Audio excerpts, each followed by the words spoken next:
Então, muitas vezes, o que acontecia? Que eu via muito quando eu comecei na advocacia e comecei a aprender, e eu via muito advogado cobrar somente o prolabore no início do processo e um êxito no final, ou seja, os honorários de êxito ocorreriam se ele viesse a ganhar, né, o processo no final. Dentro do seu contrato de honorários, quando você for elaborar o contrato, com algumas cláusulas você já pode aumentar, mas pelo menos o dobro do que você vai poder ganhar até o fim, do que você teria ganhado ou que irá ganhar se não tivesse esse tipo de previsão. Então, o que os advogados que vocês olham, assim, às vezes, admiram, né? Nós aqui, eu pego e olho, pô, eu, graças a Deus, sei fazer os meus contratos e estou bem, me sinto sempre bem remunerado, com sucesso na hora de receber meus honorários. Me sinto muito bem remunerado e feliz. Então, o que o advogado, um advogado que acaba tendo muito sucesso na carreira, o que ele sempre faz? Ele faz um bom contrato de honorários, ele faz uma boa previsão do futuro ali. Eu estou falando aqui com vocês mais sobre clientes de processos litigiosos. E por que eu digo isso? Aqui no escritório, por exemplo, a gente faz o litigioso e faz muita consultoria, faz muito parecer também para a empresa, né? E no parecer, quando a gente vai fazer um contrato de honorários para elaboração de parecer, é mais fácil, porque no fundo, o que é um contrato de honorários? O que a gente tem que verificar e pensar? A gente tem que imaginar, mais ou menos, as nossas horas trabalhadas, o custo de uma hora trabalhada, né, que uma hora bem remunerada do advogado, né, no mínimo ela tem que girar em torno de 700 mil reais a hora, tá? Então, primeira coisa, uma coisa é, ao contratar, para elaborar um parecer jurídico por uma empresa, é diferente, fica mais fácil de você calcular as suas horas. Outra coisa é você fazer um contrato de uma atuação num processo litigioso. Por quê?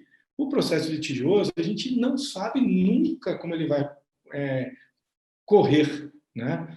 Você pode ter um processo que corra bem, que corra de uma forma mais simples, menos tumultuada, e pode ter um processo que corra de uma maneira totalmente tumultuada, que você tem que fazer vários recursos ou respostas de recursos. E aí, o que eu estou querendo te passar aqui hoje? Qual é o nosso ingrediente? Se você souber fazer uma previsão boa no seu contrato, você vai perceber que se você pegar um processo e ele ficar tumultuado desse jeito, você vai ganhar muito mais dinheiro. E de uma maneira que vai ser honesta com o seu cliente, e o cliente vai saber pelo que ele está pagando, e vai saber, vai ter aquela noção, pô, eu vou pagar isso agora para o meu advogado, porque ele está fazendo isso. Então, que esses honorários de êxito são os contratuais que aí iriam se acumular, né? Se acumulam com os sucumbenciais, que aí são aqueles fixados pelo juiz, né, em favor da parte vencedora, que vai para o advogado, né? O artigo 85 ali do CPC, vocês sabem bem disso.